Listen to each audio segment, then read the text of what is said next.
pieces that I've done in galleries, but has then gone on to be developed and done for clients. So this is all client-based work. And third, most importantly, and it's something that I'm very kind of keen on, is to create something that allows people to be creative with something you've created. So you're not giving something to them that's finished, you're allowing them to kind of do the work, to be creative in the space that you've given them. We did a show at the Museum of the Moving Image. I was at Fabrica before I was at SHOWstudio. We did a show using a couple of these pieces which started completely blank. So the first person who walked into the gallery saw nothing, it was just 4 blank screens. And they're kind of, you know, they have to see something, they have to engage with it and start playing.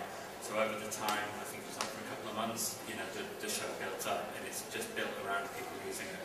So the first piece is a piece called Taking Liberties, which we did at Liberty's Window a few years ago, which was a sensor here on the window, and a camera, and a big screen, and you basically touch the red button. It was open 24 hours a day. You touch the red button and it takes an image. That's all it does. It lines you up, you make a pose, it takes an image. This is slightly in detail. So the first person who comes, they take a photo and it's just them on the screen displayed. The second person who comes, they take a photo and it flips between that first person and the second person. Third person flips between all those 3. And slowly over time you build up. And it was there for, I think, maybe a month and a half, and we got 17,500 images. Amazing images of just people in London. So this is what you'd actually see when you approach the screen, so it became its own attractor, the actual artwork itself. We can see the sky fading.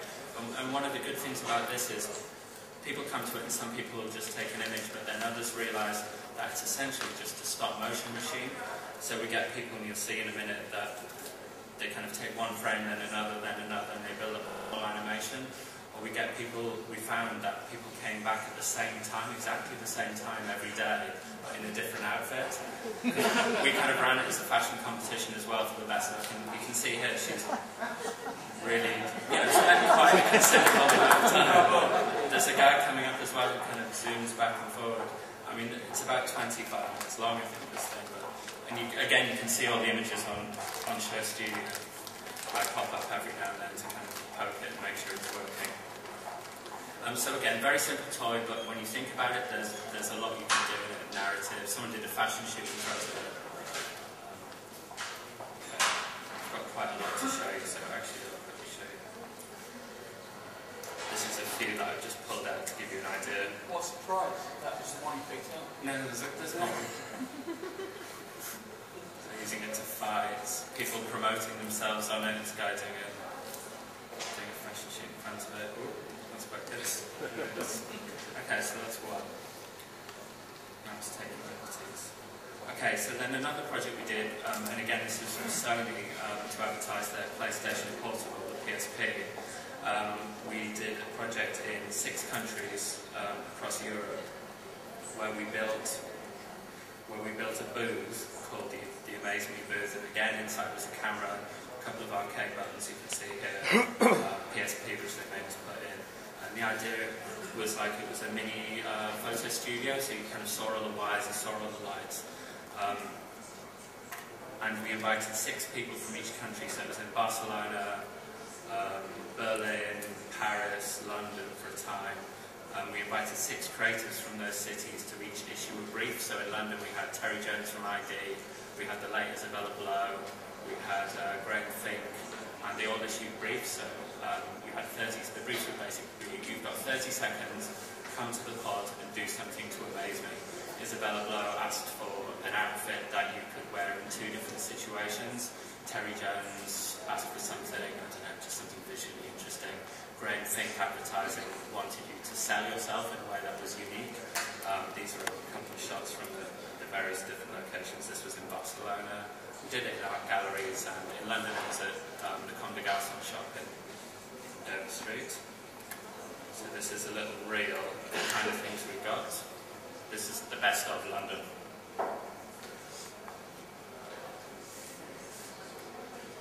This is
giving people a space to be creative and also then providing us with content.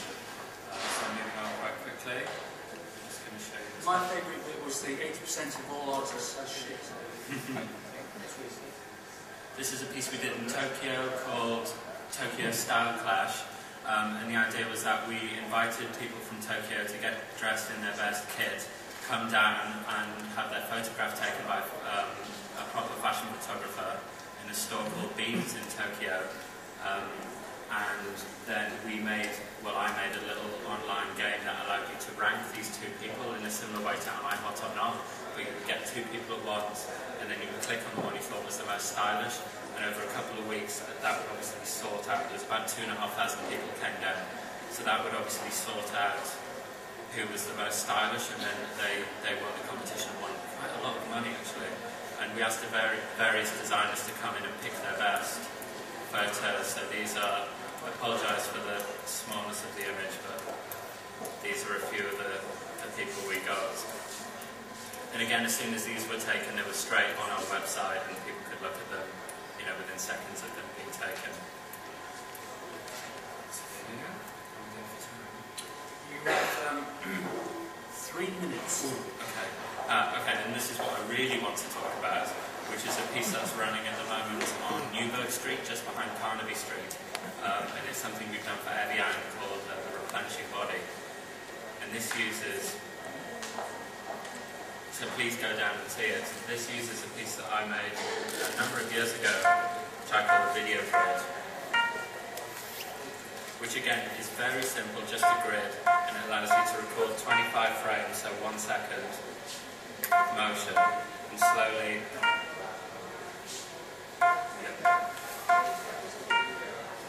slowly build up a composite image made of these 1 second repeating loops.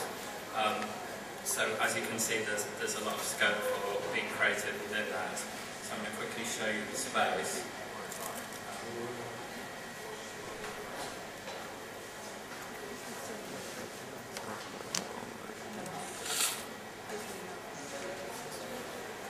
So again, it's a camera, it's a touch screen. This is the opening the other night. That's Dan Pernay and Judy Blame playing on it. This is the installation as it is at the moment, again until Sunday. This is people playing. And before we launched it in the space, we asked a bunch of celebrities to come down and kind of use it. So you see the formation of the grid is different. So this is Bella Freud. She had a bunch of her new fashion designs with her, so decided to make the grid based on her kind of pulling them all off. Are we seeing an emerging pattern here? This is the illustrator called Danny Sangra who came down. Hadn't seen it before. But again, one of the joys of this is it's a very, very simple, very kind of honest interaction that people get straight away. And once you've done it once and you say, okay, so that does that, you suddenly go, and Danny did exactly the same.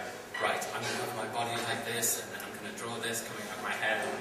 And so anyone can use it. And the fashion industry is quite notorious for not being so technologically minded, and people just get it straight away. This is